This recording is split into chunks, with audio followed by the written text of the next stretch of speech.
All right, let's do this. Welcome, ladies and gentlemen, back to the edition of the Farmer Cigar Garage Talks. How you guys doing? I'm doing pretty good. Yeah, we had to kind of rush into shooting this video. Baby boy suddenly took a nap. I had to run our Finnish exchange student to basketball practice. We got stuff in the smoker. We got all sorts of stuff happening. But all of a sudden, homeschooling mama said, hey, if you want to shoot your video, might be your only chance today. I'll give you at least an hour, maybe an hour and a half to shoot it. So here we are. Had to run, grab a cigar, grab a beer. For tonight's topic, I was going to try and pair something with the theme, but this is actually kind of fitting. So what are we smoking? What are we drinking? Continuing with the cigar, we have the Elephant Man from Diesel Sideshow Cigars. Kind of a fun little thing. It's got that band there. It's good. I enjoy smoking it. Very dark Maduro wrapper with that little Connecticut. I'm going to pretend you can actually taste a flavor difference. For the drink tonight, we actually have two different drinks. I was in such a rush. I had poured myself a rum and coke. And I wasn't going to just slam it down and finish it. I'll probably finish it during the story. And then I also grabbed How Now Brown Cow Brown Ale from Odd Side. I think I've had this one before. I think it's pretty good. If I finish off my rum and coke, I will definitely be breaking into the beer, but I don't want to drink it too fast. I didn't want to dump it out, and I really didn't want to grab another glass. Just trying to be nice to the fam. So anyway, the big one, right? The name of the video. Where does that come from? When I was working in Maryland, I worked for the Kensington Fire and EMS, stations 5, 18, and 21. Pre 9/11, when I was working there, I kind of gave away the ending of the story, but oh well. We used to always say, we'll see you on the big one. Whenever you left the station, you wouldn't say goodbye, you just say, we'll see you at the big one.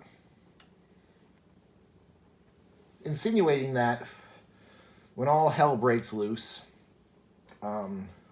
we'd see at the big one. We'd see at the big fire, the big disaster, when they call everyone in. The one I'm going to tell stories about. Well, 9/11 happened. That was the big one. And we stopped saying it. Now, I'm not going to talk about my time with 9/11. I made a whole video about that. I instead am going to talk about the big one call. The major call, the one that changed everything, that affected me, my family, put my career on a different path. I don't remember which video. I think it was, it's the one where this should happen to every couple. Basically, I talked about tragedy. I kind of hinted at this call, and I said I'd be doing a long-form video during these ones, and here it is. So let me break it down for you. I had been in EMS for 6 years, give or take, 6 years. I had tons of training. I was a critical care paramedic. I was a pediatric transport medic. Done rope rescue training, hazmat training, and I was just recently selected to be an assistant director, co-assistant director. There are two of us, two medics. We'd been there for quite a few years, rose up in seniority, and we were recognized for our talents, for our abilities, and we were made co-assistant directors. At this time, I had two kids, Vashman and Swedish Compass. Life was going pretty good. And then, we're taking kids to appointments, running around, having fun. And we're at McDonald's. I remember it as if it was yesterday.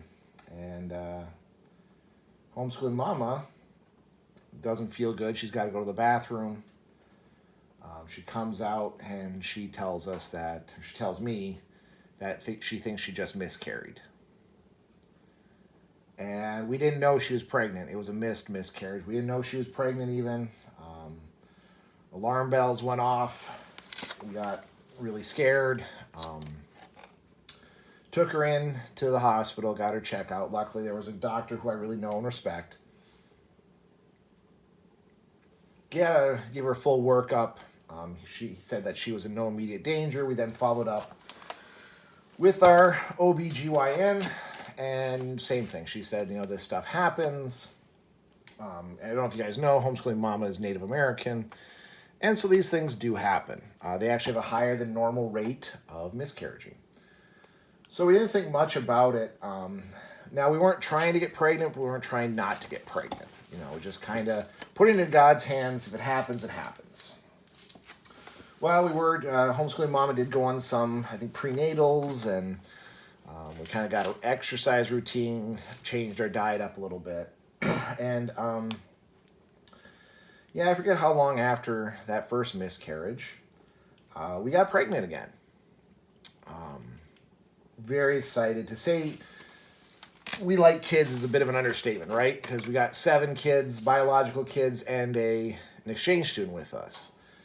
We love children. We love raising them. We love our kids. We love raising our kids. Love having kids. I'm not joking when I say sometimes I look around and I'm like, wow, I only have 6. Man, that doesn't seem like a lot. No joke, it does happen. So anyway, unfortunately, our regular OBGYN was getting overworked, overstressed. So he decided to basically get rid of his OB practice. There was a bigger practice in town anyway. It was unfortunate for us, but we understood. So we got signed up for this bigger practice, and kind of like very traditional. We were very early. I think we were only like a month or so along when we had our first appointment. So we saw the midwife. This is one of the things that a lot of the other homeschooling parents were kind of into because they had this midwife. Wasn't thoroughly impressed with her. She ran some tests and whatnot, the traditional prenatal tests, and just scheduled us come back in a month. Came back in a month, ran some more tests. Nothing really out of the ordinary. Nothing, everything looked good. One red flag did pop up, and I didn't catch it. Again, I wanted to be the husband. I didn't want to be the healthcare professional. Especially this early on in my career, I wanted to enjoy not being the one to have to read and understand medical results. But the OB doc, or the midwife called and said, hey, how you feeling? Do you have any itching, burning, signs of infection? Homeschooling mama said, no, she's actually feeling really good. She's like, oh, okay, nothing really to worry about. One of your urine tests came back positive for bacteria. But if you're not having symptoms, we're not going to treat you. Okay. I know now, and I think I knew then, that is a huge warning flag. Having an infection without signs and symptoms is one of the big warning flags that you might have problems in your pregnancy. And you should be treated for it and then closely monitored while in your treatment. I knew that. But again, I wanted to be the husband. I didn't want to be the medic. So the next appointment, I think we were 12 weeks along, have our next appointment, and for no real reason, the doc wheels in an ultrasound machine. Hooks it up, and doesn't even do the Doppler, looking for heartbeat, pulls it up, scans homeschooling mama's stomach, and she said, I hate to tell you, but your fetus has terminated.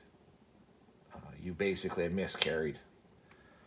We were insanely upset, crying, angry, frustrated. It felt off, though. Why would the doc come in when everything else had been normal? And it's almost like she was on a mission to prove that we were no longer pregnant, that the baby had terminated, the baby had died.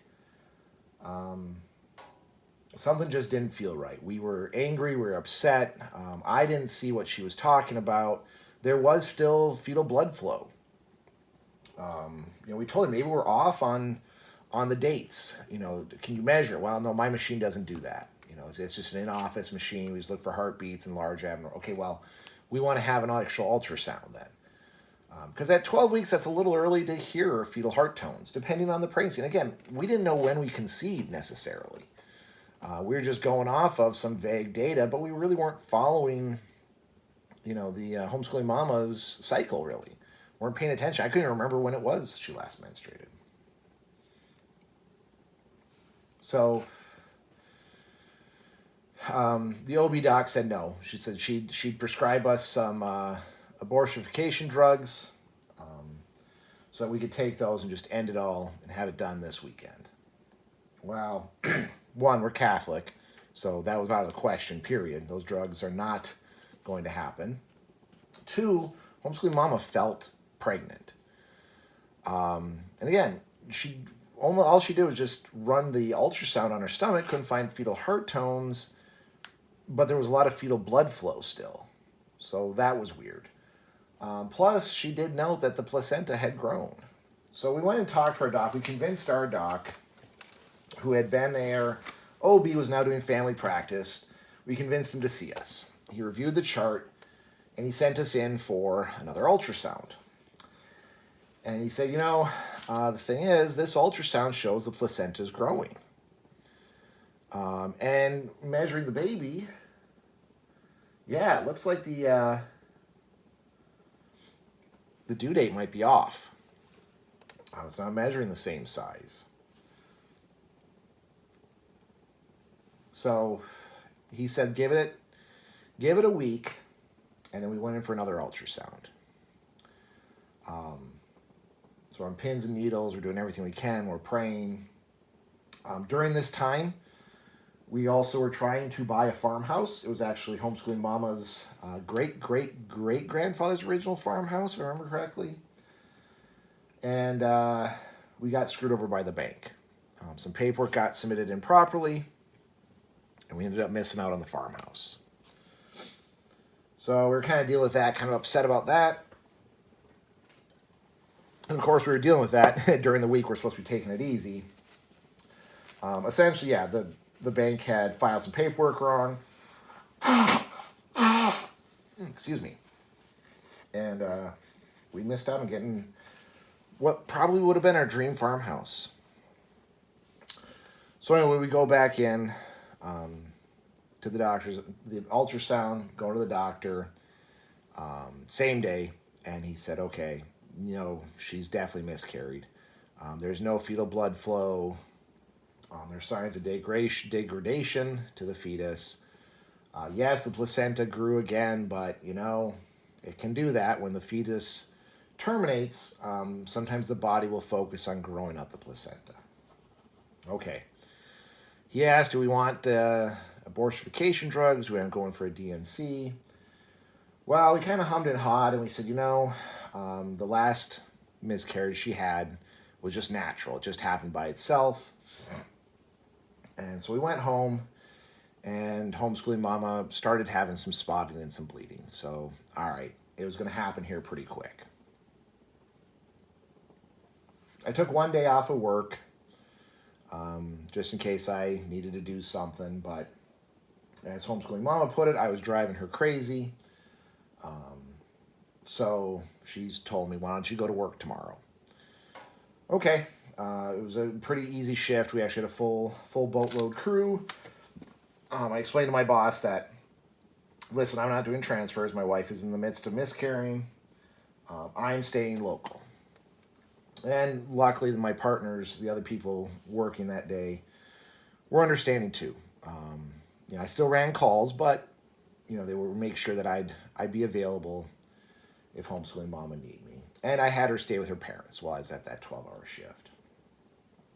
Well, the shift turned out to be, and I'm pretty sure I said a silent prayer to God, please keep me busy so that, I don't have to deal with this. God came through and answered that prayer. I was busy. We were running calls nonstop. The shift was flying by. After I got off that shift, we were actually going to go to the hunting camp. It was on a little island. had great EMS support or services, and it would allow for us to kind of deal with this miscarriage by ourselves and kind of get ourselves in a good headspace so that we weren't affecting our other two children. So anyway, again, we're running calls nonstop. We have patients getting sick. We have cardiac arrest. I think that day we had a drug overdose. So anyway, we finished up a call. Had a student with me, and we were in our rapid response unit. This is one of the units we use to basically rent out paramedics to other ambulance services. Well, I was driving back, and homeschooling mama calls me, and there's noise and commotion. Grandma and grandpa always have televisions on, and kids are yelling and whatnot, and all she says is, "Hey, I think I need to go in." Okay, gotcha. She didn't say much else. She said, I think I need to go in. Okay. Well, I was in a rapid response unit, right? It was fully kitted out, had all the equipment, all the gear. I figured, okay, what I'm going to do is I'll dump off. I had a medic student with me. Cracking open the beer. Had a medic student with me. I would drop the medic student off. There was actually another call they wanted me to go on, but I wasn't going on another call. Bullshit. I wanted to be with my wife. Wanted to be the husband, take her in, and, that is a dark brown. Yeah, it's pretty good brown cow. I wanted to be the husband. I wanted to take her in, get her treated, and maybe we could still go out to hunting camp to kind of deal with what we're going through. I don't know what it was. She sounded fine on the phone. She was coherent. She didn't say that she was in trouble or things were bad. She just said she wanted to go in, and I didn't blame her. But something in the back of my brain tickled. So I was like, you know what? I don't know what it is, but I can kind of justify it. I don't want, if my wife is actively miscarrying, actively bleeding, I don't know if I really want to get blood on the front seat of an SUV. Which that's what a rapid response unit was. So I called up one of the guys I knew who lived in the area. I was like, hey, can you go grab, I think it was Alpha 4. I was like, you go grab Alpha 4, meet me at my in-laws' house. Okay, no problem. He knew what was happening. I explained it. I said, just so I can be with my wife. And, it'd be easier to clean up Alpha 4 than it would be a rapid response unit. So I drop off the student at the call. I go to my in-laws' house. I grab the jump bag, like I always do. And homeschooling mama's sitting on a bench just down the hallway. And after 6 years of being in EMS, you know when shit isn't right. She was ashen in color. In case you guys know what that is, it's a gray color you get to the skin. Lips were very cyanotic. She was disorientated. She didn't know where she was. And when people get ashen, they are moments from death. It turns out that she had placenta abrasia. That's where half the placenta breaks off, but not all the way. And that crease, it is just pumping blood out. I did not go up to see it, but later on her mom, my mother-in-law, said that the bathroom was coated in blood, that there's just blood everywhere. My mother-in-law and father-in-law did not understand how bad the situation was. They were saying, well, she's just in shock. She's fine.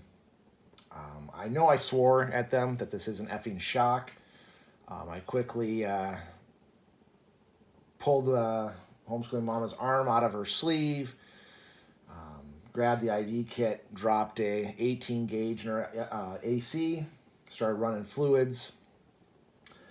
Just then, the guy I called, we'll call him Lynn, came around the corner. He started in the door. He's just kind of meandering. And he's like, hey, how's it going? What's going on? And he saw homeschooling mama.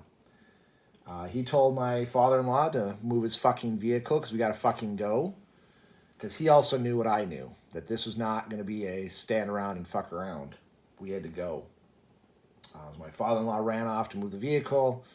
Lynn grabbed the cot. We yeeted homeschooling mama onto the cot, elevated her legs. I started to, started yelling, we need to go, let's go.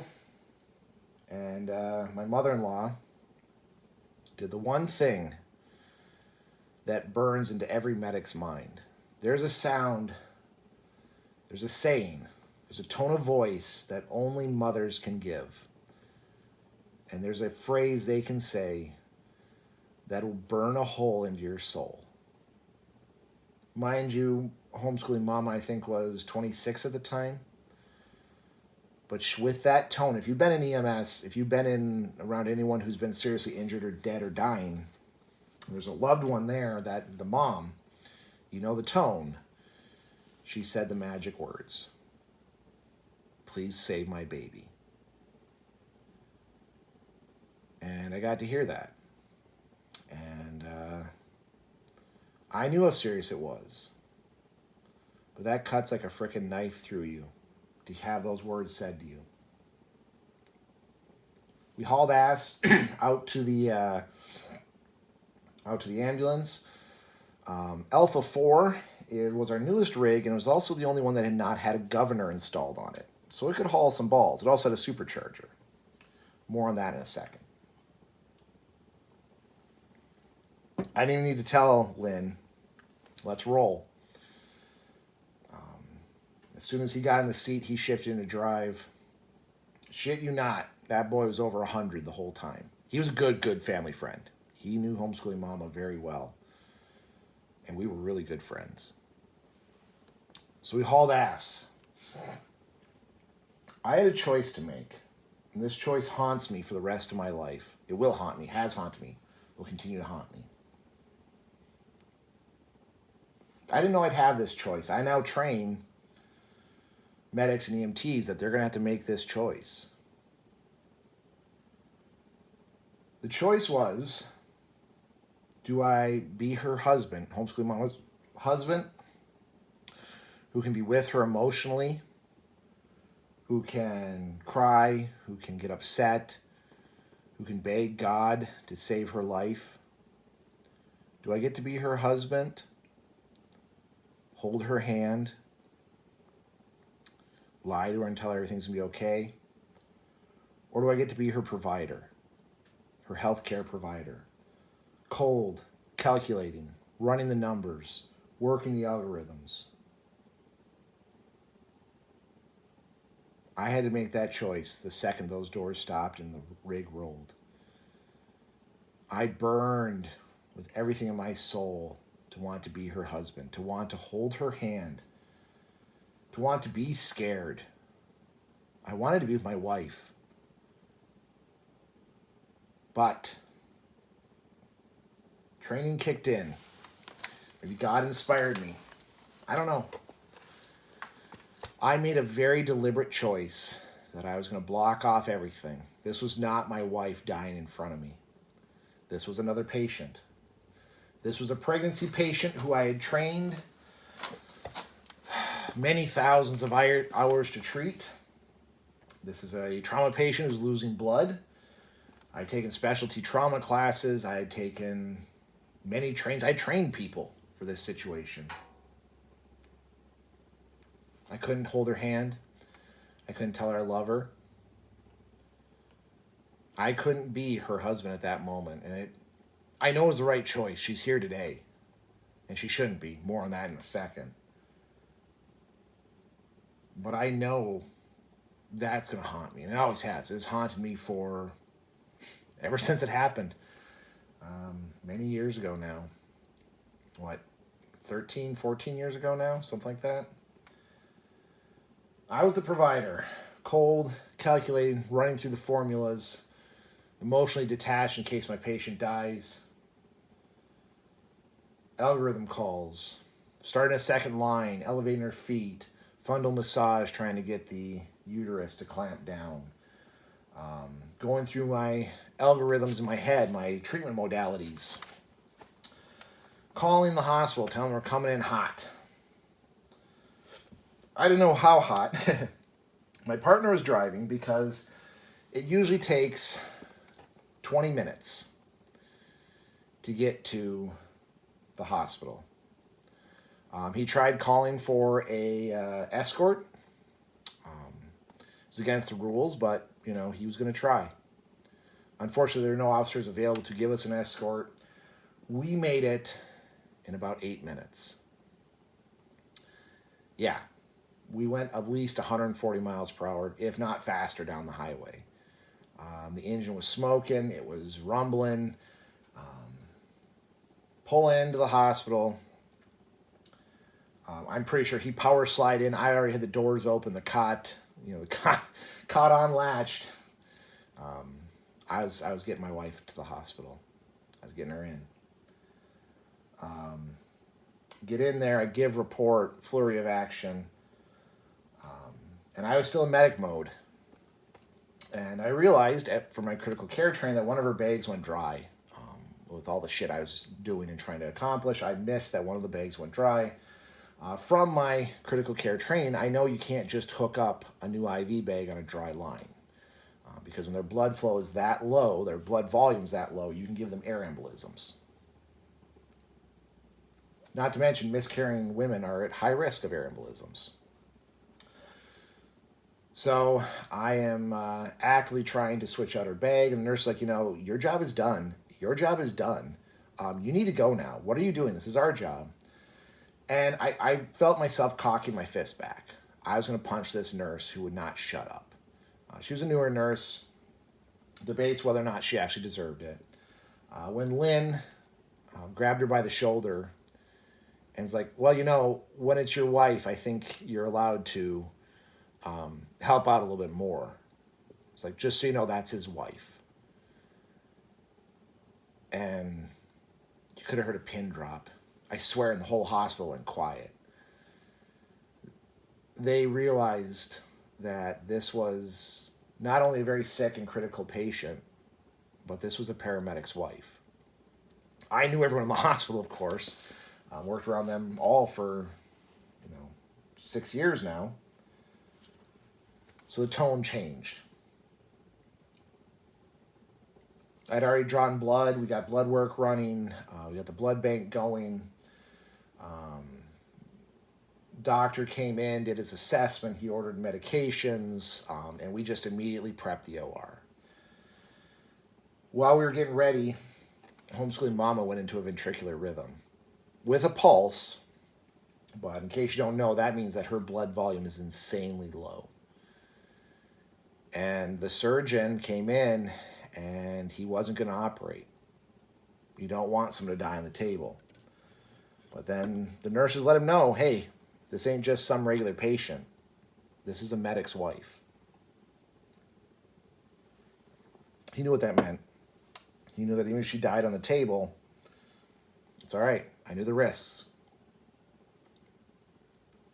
Prepping her for surgery. Kind of interesting. It takes time. Even it wasn't a trauma center. It was a backcountry hospital. It even took time for the surgeon to get in. Homeschooling mama, they went to weigh her, and she had gained something like 20 pounds. The reason is every nurse throughout the hospital, on the floor, med-surg, ER, came in to wish me good luck, check on my wife, and bring a heated blanket. She had 20 pounds of heated blankets on her.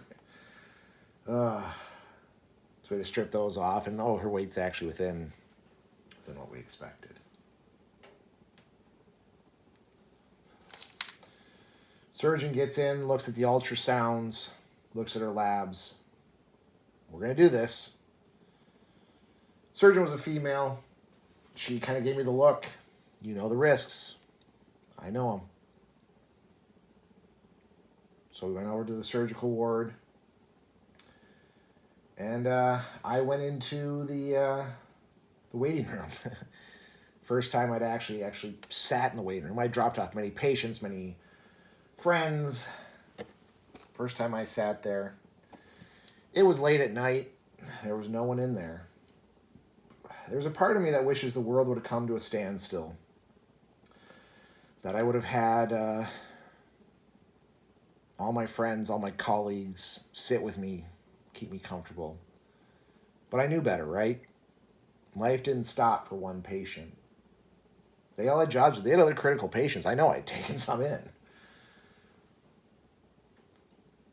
So I was alone in the dark. My only communication with what was happening was a monitor with Homeschooling Mama's ID on it as a tractor, pre-op, op. And I just sat there staring at it. Asked myself, let's say morgue. Will the doctor show up before it says post-op if she dies under the knife? I tried texting or calling a lot of my family members. At that time, I did not have a great relationship with them. We kind of had some falling outs. They didn't respond to any of my texts. They didn't answer their phones. And suddenly, I was able to switch. No, I wasn't able. I was forced to switch. From a healthcare, hardened, badass, highly trained, highly skilled provider to the bumbling husband, all alone in a surgical waiting room, waiting for a monitor to switch. I use this story when I talk to people about religion, about God.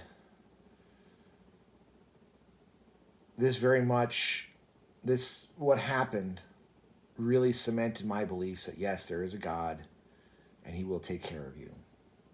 I dropped to my knees and I started praying. If you're not aware of Catholic prayer, we ask saints to pray with us. Even though I was alone, I asked for a whole host of saints to come pray with me. I don't get cheesy much about my religion, but I feel like they were there. I feel like those saints came down and sat with me in that operating waiting room and prayed to God with me.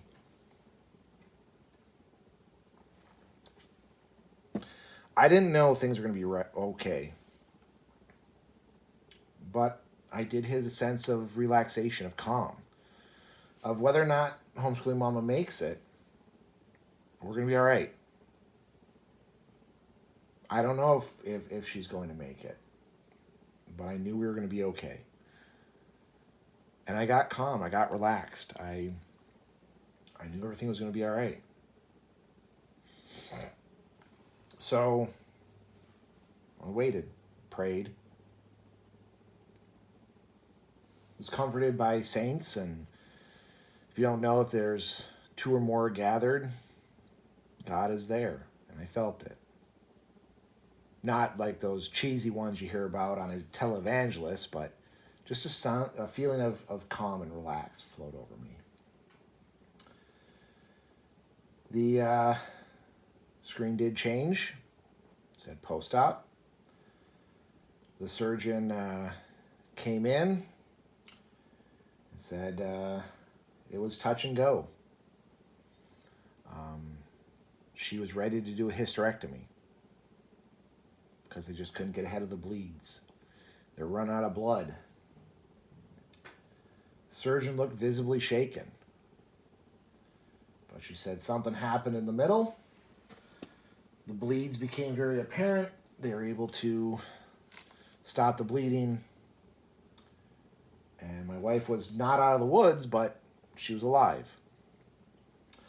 I asked if I could go see her. She gave me this look. The look you give, like, well, she's got to get on post-op. I give her the really look. I'm a healthcare provider. I've been in every building, every room in this damn hospital. So she said, well, give us a second. Okay. So I counted one Mississippi and walked down to post-op. And then I was with my wife from post-op to the floor and sat with her through the whole rest of the process. She didn't do great. It was about 2 months of recovery. We actually, 2 days, or it was a day, the next day, the day we got her home, because she stayed overnight. We got her home. Maybe she stayed 2 nights. Anyhow, we got her home. She was having massive chest pain, was feeling really gross. She felt like she was going to throw up. We got her into the hospital. And she'd actually spiked her troponin. That's right. Those ventricular rhythms was because she was having a heart attack. Her heart was starting to go ischemic because there just wasn't enough blood circulating her system. She had a troponin level. I didn't know what to make of that. The doc did explain that, yeah, after massive traumas, it isn't unheard of to spike a troponin. It's not an actual MI, myocardial infarction. He believes that it was more, it had ischemia, but there was no actual death of the heart tissue. Hundreds of tests later, yeah, she's fine.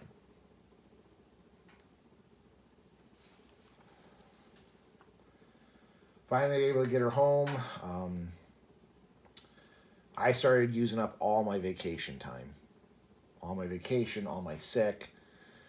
Gave my boss the finger more than once. I actually yelled at her at one point.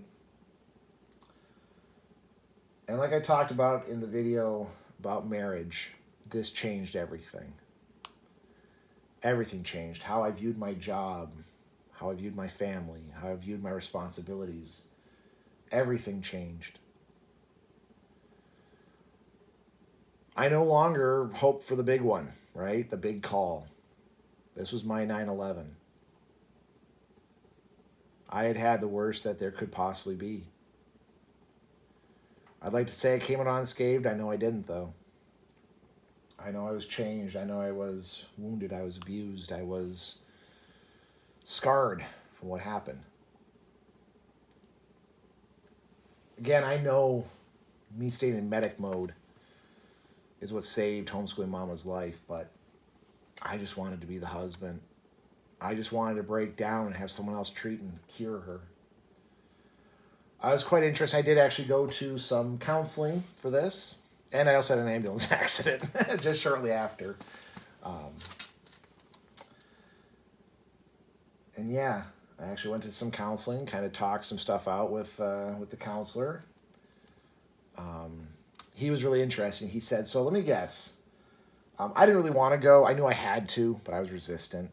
He's like, let me guess. He said, your wife is alive, right? Yep.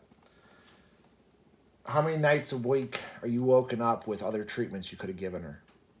It's like every damn night. Every night I wake up in the middle of the night and say, oh, I should have given transvaginal epinephrine. Not in protocol. Not really even allowed.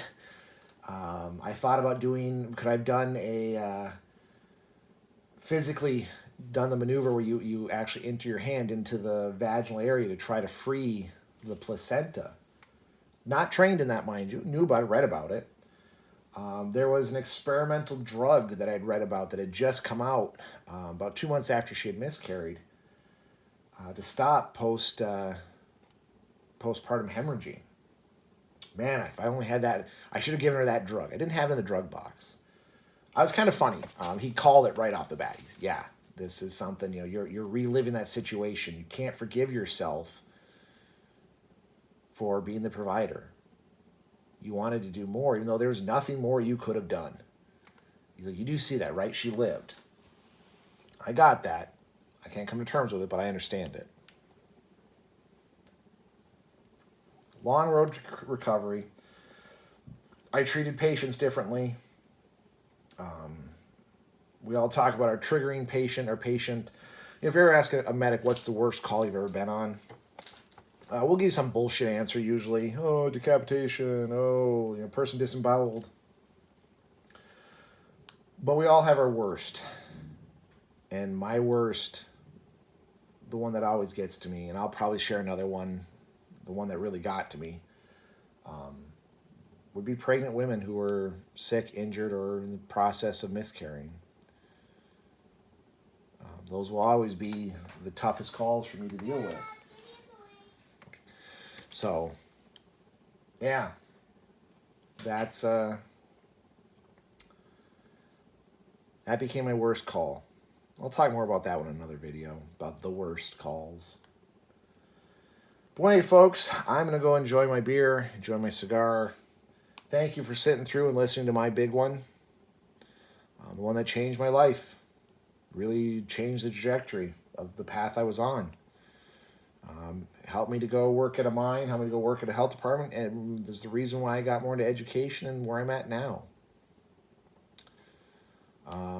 I could have been the director of that ambulance company, but I needed to focus on what was really important. What was really important was my family. Because I was missing out, and I almost lost the love of my life. So my life shifted from that point forward. Maybe more on that in one of the marriage videos, huh? Anyway, folks, thanks for sitting with me. Thanks for hearing my big one story. I hope you're all staying safe out there. See you on the next one.